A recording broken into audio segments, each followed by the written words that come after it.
Welcome to Coffee with the County, the only podcast in Hernando County where you learn all about coffee and the local happenings in your community. Let's plug in and get connected with your local government. Hi everyone, my name is Dominique Holmes. I'm the Director of Communications and Government Affairs for Hernando County, and our special guest with us today is Omar DePablo. He is the Director of Development Services. Hey, how you doing? Good, thanks for joining me today. Yes. First question, coffee or tea? Coffee. Coffee. How do you like your coffee? If I'm making it at home, just a vanilla latte, but if I do go out to like Starbucks, which is my pick, Your go-to. I let the barista pick. Every time? 99% of the time, I want it to be a surprise because I don't like to have the same coffee twice. I love that. That's a unique fact. Yeah. I love it. And then something else we always do is we bring on a coffee cup or just some type of bottle that we like to use. Mine is a coffee mug that says, "Make today amazing," which I feel like every day we should make amazing. It's a good motto. So tell us more about yours. Mine's not a coffee cup. It's a water bottle, Tron. Grew up with it. I'm super excited about the new Tron movie. Haven't seen it yet, but got to stay faithful on my fan base, so I'll be going there shortly. Yay, So. I love it. I love the colors of it too. Okay, so I always also like to start off our podcast with a fun fact, fun coffee fact. So did you know, and this is from the internet, so everything on the internet is It's true. Yeah. You can use coffee grounds as fertilizer and bug repellent. That is true. Yeah, it is true. It is true. That's very exciting. I assumed it was true when I read it, but I thought that was interesting. I've never utilized it as fertilizer or bug repellent. Well, my plants in the office were dying, and somebody came in and started dumping their coffee grounds in my plants. Really? And they're all nice and vibrant now. Wow. Yeah. That is a very fun fact. Yeah, it is.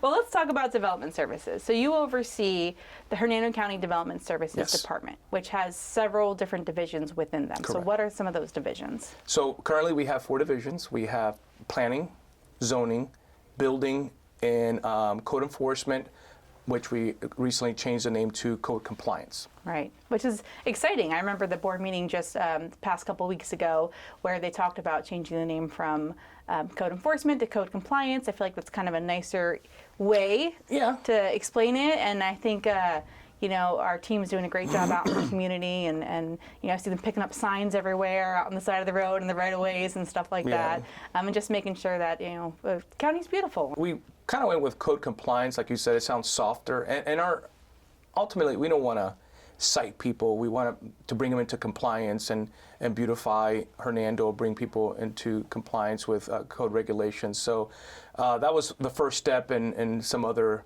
ideas that we have in making our code enforcement / code compliance more amenable to our citizens, and maybe kind of break the ice right off the bat that we're not there necessarily to hand them a piece of paper with a Right. fee or a fine. So far it's working good. It's gotten great reception, so we're excited about it. That's really good. Yeah. Yeah, I'm happy to hear about that. Yeah.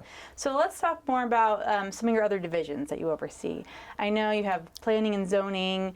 You guys process permits. What do your departments do on a day-to-day basis? Oh my goodness. I didn't realize how many permits we actually processed until we started working.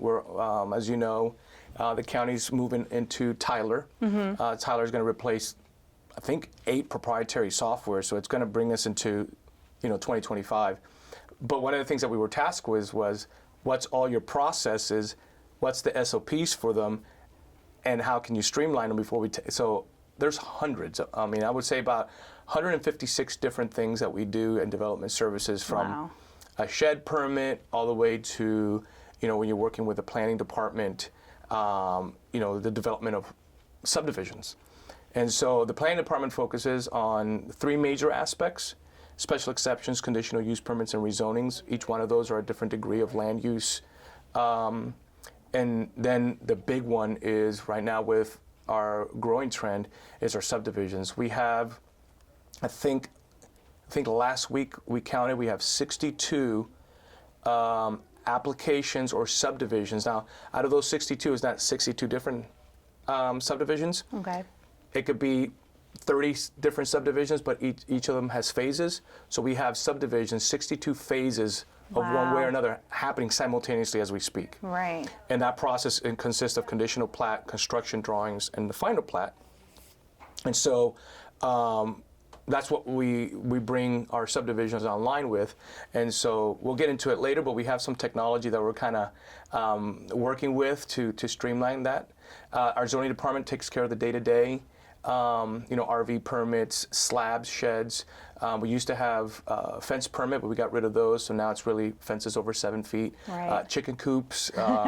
People love their chickens. Special event permits. Our building department is our front line for construction. Planning and zoning is more, I like to call the ground. Building department is vertical. So they deal with vertical construction, commercial, multifamily, the single families that are being built on the lots, which planning looked at. And then obviously our code compliance, which deals with inoperable vehicles, overgrown grass, and other components. Within code compliance, we have also what's contract licensing, which is kind of our officers making sure that everything that's going vertical is not only being built correctly, but they've acquired permits and have licensed contractors working to, for the safety and health of the county as a whole. So that's a quick brush and overview. Right. So, but there's a lot going on a daily basis. So. Right, and mentioning technology, just for viewers who are watching, Tyler is not a person. It's not. Tyler is a software program. If you want to talk more about that real quick, and then we can kind of talk about some of the cool AI stuff that we're doing. Yeah, so Tyler's not a person. We haven't found our knight in shining armor. Basically, it's a software. It's well known. I think they're an international company. We've had the privilege to be able to adopt them here. And like many municipalities, there's a lot of softwares, and we spend too much time trying to have them talk to each other, or they're archaic in the sense of how they data is inputted or extracted. Right. So Tyler's basically unifying all that. Streamlining. Streamlining. Which is beautiful. We've already seen cost savings, and we haven't even implemented it yet. So that's excellent. So, excuse me. And so from the permitting side, it's going to help us because now we can go fully digital. Wow. Which is going to help streamline the paperwork, the man hours that it takes to hunt these paperworks down. I know finance is going to be using it, engineering and utilities. So at the end of the day, it's a central hub for all the departments to talk. Without any interruption in the type of data, if that makes sense, or how it's being inputted. So we're excited about that. It sounds very efficient. Yes, it's going to be super efficient. It's been a long time coming. Simultaneously, as if implementation of a brand new software is not enough, we've been dabbling in AI.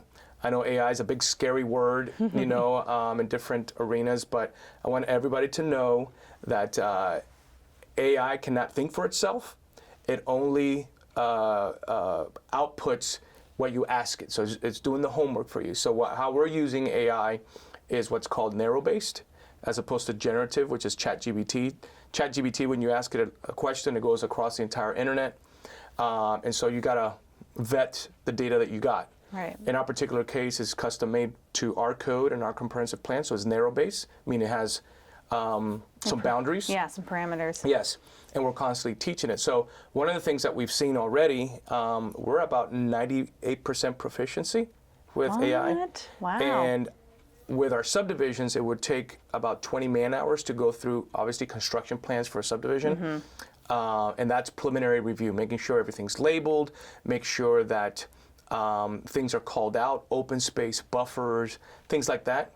And so it takes 20 hours to do that. Yeah. And so the AI can do it in 1 minute and 20 seconds. Wow. So it's absolutely crazy. Now, the AI spits out a list. Right. It reviews, says what's good, what is not, and what is not. I mean, the whole list is being reviewed in general because we want to make sure that if a buffer was called out, it was the one that the Board of County Commissioners approved for that. Because in this county, we have what's called Euclidean zoning, which is basically, I always tell people, you open the code, what you see is what you get. PDP, which is Plan Development Project, allows you to negotiate the county with some deviations. So if a setback was 25 foot and your subdivision benefits from 20 foot, you can ask the board for that deviation. And so the AI understands the Euclidean, and now we're feeding it the Board of County Commissioners' performance conditions so it can weigh both of them, and it gives us a report of what was actually how that subdivision was designed, and then staff looks at it, makes sure, and then if there's any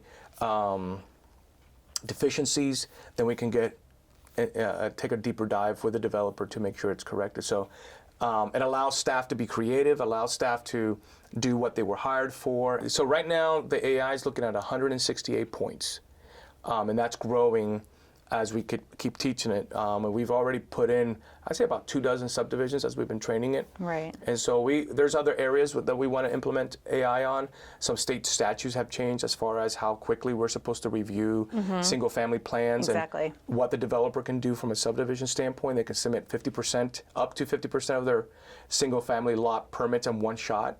And you take a 500 unit subdivision, that's 250 that still have to meet the timeline. Yeah, exactly. So it kind of forced us to think outside the box. So we're excited about that. We're also endeavoring with AI. I'm hoping that we're the first county in the nation to rewrite our code of ordinances using AI. The code typically takes 3 to 5 years. Okay. We're trying to do it in 1. So with prompt engineering and teaching the AI how I wanted to review the code, how much, to look for deficiencies, look for things that have been duplicated, highlight items that don't make sense. That's all prompt. And you keep prompting until you get to what you want. You keep that prompt and then you apply it to the sections of the code. So right now, the way that we've engineered it in the office, it's a 5-step prompt process. Recently, I redid the residential, just fooling around to see. It took me about 3 days to review it, manually. Right. AI manually, and we reduced it from 22 pages to 1.5 pages. Wow, that's a crazy difference. Oh yeah, and so what we're doing too is when we're doing the code rewrite, we're getting rid of the narrative format, which obviously nowadays you and I don't look at data like we used to. We scroll 30 seconds tops, bullet points. So we're going to standardize rule base. Not only will that help our citizens understand the code better, but when the AI is reviewing it and outputting it, whether it be through a GIS prompt or a Tyler prompt, or whether it's using it for plans review, it doesn't have to wander around the code long, and it can read the bullet points because that's the format that it desires. So right, it's like clear and concise. Yes. Both for AI, but also for citizens to understand. Yeah, so it's a win-win for us on that end. A lot of citizens have complained that your code's a little antiquated, and it is. It's been piecemeal since 1972. It has not had a full rewrite since that time. Wow. 53 years. So we are endeavoring to do that simultaneously as we're reviewing our comp plan, which is our, what I call constitution of growth for the county. So yeah, a lot of things going on. Well, let's talk about the comp plan. I think people have a lot of questions about what is a comp plan and why does the county use it? Yeah, so the comp plan, the best way I can describe it is it's like an SOP for a corporation. They say if you have an SOP, then you have trajectory. If you don't have an SOP and something happens, the company is more at fault than the person that created the damage, if that makes sense, from a corporation standpoint. Right. So a comprehensive plan was enacted by the state in the late 80s, adopted by all counties by mid-90s, and basically it's an SOP. What do we want our community to look like? Now, it's a little different than the strategic plan that we're doing, finalizing, but they should get married here shortly, because those will create strategies that will lead and guide us into 2040, which is the outlook for the comprehensive plan.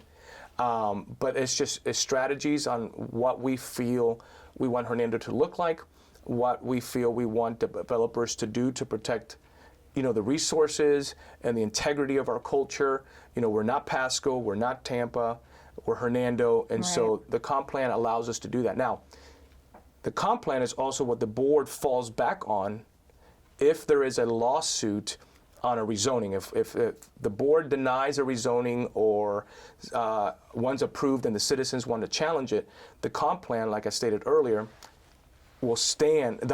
The denial or approval will stand more than likely in most cases because there's an SOP. I see. So the comp plan is in place. We followed our own rules, and so a lot of times the courts will be like, well, you knew what the rules were before you started to develop in Hernando County. Why do you think the rules need to be changed for you, if that makes sense? Right. And so at the end of the day, all of our rezonings and a lot of our land use analysis always finish up with comp plan strategies, because at the end of the day, I feel my job is to protect the Board of County Commissioners as much as it is the citizens. So it's a dance, if you want to call it. You know, we don't have the option to take sides. That's why we have the Planning and Zoning Board of County Commissioners process. Right, yeah. To vet that out. There's things that we cannot look at. We have to stay strict to the land development regulations and the comp plan, and we let the boards take testimony above and beyond that. So, well, I'm glad that you brought up the Planning and Zoning Commission. So for citizens who might be viewing that might not know, what's the difference between the Planning and Zoning Commission and the Board of County Commissioners, and why do we have a Planning and Zoning Commission? Yeah. So statutorily, we have to give all of our residents or individuals who are seeking to rezone, because that is a legislative process, due diligence. And that due diligence statutorily is 2 hearings of sort. And so this, Hernando County has decided to do a Planning and Zoning Commission.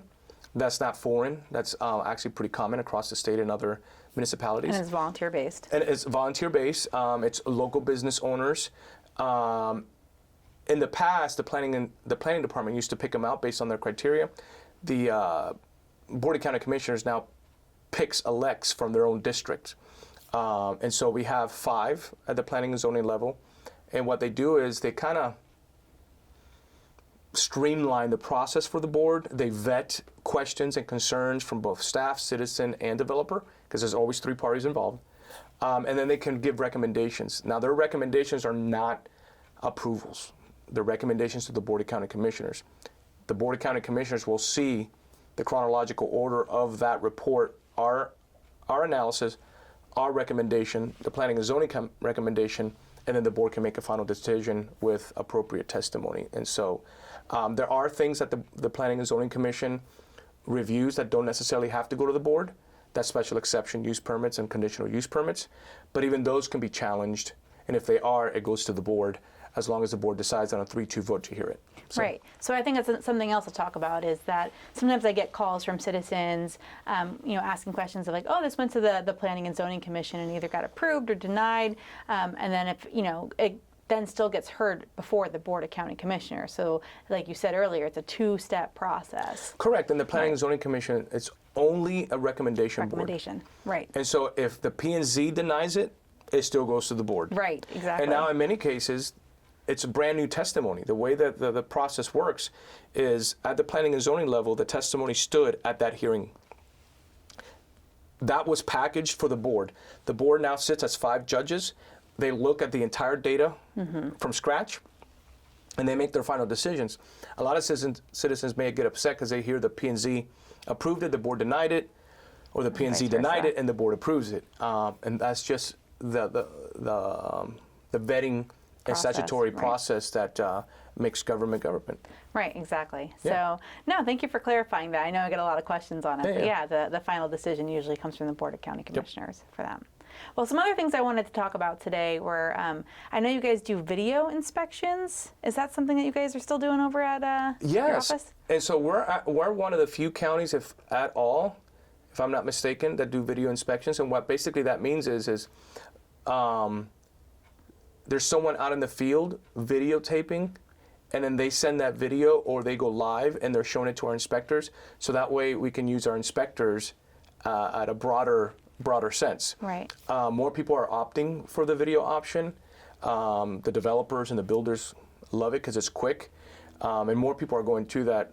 Even my brother, who's in the automotive field, they're doing video inspections of vehicles now with a little tablet. You show the brakes, you know, and then it goes to the property, the car owner. Do you want to change the brakes? Yeah, go ahead. And so it's basically the same thing. You know, we can do video inspections of trusses and make sure that the tie downs are correct. Or, you know, if we're talking about video inspections of knockout blocks when they're doing the concrete walls. And so it makes it easier and allows our staff to do more with the amount of individuals that we have. So that's kind of that technology thing that we've been doing for a while, right? And it's been very productive. So yeah, no, I just love all the innovation you guys have over at Development Services. I mean, between the AI, the video inspections, I mean, you guys are rocking and rolling over there, getting Tyler implemented. So. Yeah, we just bought a drone. And, you know, the projects that are coming across are large, and our zoning inspectors are taking hours to walk these properties to make sure tree surveys and buffers and stuff like that. And now with drones, we do have an FAA-approved individual in our office, and it's not only does it save time, but it also saves money because now we don't have to buy side-by-sides or ATVs. The drone can get in there, Wow. cover the area, and now we have a record of, pre, mid, and post development that we can use in case there's, citations or anything like that. So we're excited about that also. We just got that recently. Plus, we can also use it for storm events. Oh, right. So we'll do it on a day-to-day, what we call blue skies. And then if there's storm events, as many as people can remember, the Ridge Manor area, a lot of people couldn't get to their homes because the water didn't recede quick enough. So we had to use third-party drone contractors to help us to get in there because obviously the water conditions were such that we couldn't risk staff going in. Even when it was ankle high, the water was just so bad. Had they tripped and fall or something, it was just bad. So that's going to help us keep that in-house and also ultimately save taxpayer dollars. Well, now that you brought that up too, let's talk more about floodplain management. I know it's something you guys oversee over at one of your departments or one of your divisions in your department.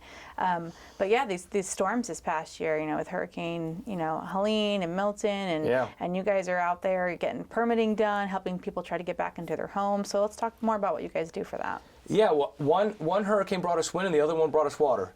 So that was kind of interesting. I joke with our administration because I've been director now for a year and a half, and those storms happened on my watch. Now, Hernando County, the only thing that we've ever had of significance was the no-name storm of 96? Okay, that was back in the 90s, right? 93, 90, it was in that time frame. Since then, we've been very lucky. We still were lucky to a certain extent, considering what we've seen across the nation and even currently what's happening down in Jamaica. But they brought their own level of damage. Hernando Beach saw quite a bit of damage. And then, the Ridge Manor area with the Coochie River back flowing because the Green Swamp was inundated, caused flooding in areas that had never seen flood. Some cases, 80, 100 years of not seeing flood or flood at all.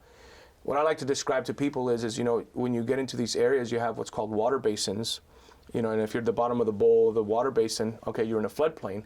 In this particular case, there was so much water, so much rain, so much overflow from the river, those basins filled up and went into other areas that normally wouldn't get flooded. And that's why we had standing water for so long. Those other areas had no outlets. Right. And so, as you would expect, we had more people. We had about 4,300 homes damaged across the county. Oh my goodness. We've been working with them. Right now, we have some outreaches that we're doing still to help the citizens. Believe it or not, we're a year plus out, and there's still individuals that are not in their homes. They're working through the process with FEMA, Florida Department of Emergency Management, United Way, and so they got different resources that we're trying to help them, and we're trying to get them in their homes as quickly as possible. But unfortunately, because this county is part of the CRS flood program, we have to vet all of them out because at any point FEMA could do an audit, and we wouldn't want the county to be hurt from flood rate standpoint, and unless we went through the substantial damage process and vetted all of them. So I'm super proud of our team. They've been working hard. Some people are saying that this could take another 2, 3, 4 years to completely complete. I told my team we haven't got any storms, knock on wood, this year. I'd like to at least be 3/4 of the way through the 4,300 homes by the start of next storm season. So in the unlikely event that we get a hit again, we don't have a huge backlog of the previous one. Right. It could take forever. We were hearing when FDEM was here in September of last year, Hurricane Andrew, which happened 22 years ago, 23 years now, 22 years when it happened, just closed out last year. After 22 years, that's how long it took. Obviously, that was a catastrophic event, billions of dollars, but that's how long it could take to go through all the processes. So we're not going to take that long. but we have to work with our citizens to get them back into their homes and safely. So. Right, and that was the Florida Department of Emergency Management that had provided that data. Yes. Yeah. Yeah. No, I'm glad that you guys are working hard for the citizens. I know, the county has that travel trailer program, and they're trying to get people back in their homes, and your team's been working hard to get people permitted and everything, so we appreciate that. All right, so I like to end our Coffee with the County segment with a corny joke. Okay. Why don't coffee beans ever get into arguments? I don't know. Because they already know how to espresso themselves. I see where you're going with that. Right. I like it. It's a good dad joke. It is a good dad joke. I'll have to steal it. Yes, I'll take it. Thank you, Omar, for joining us today. And thank you, everyone, for tuning in to Coffee with the County.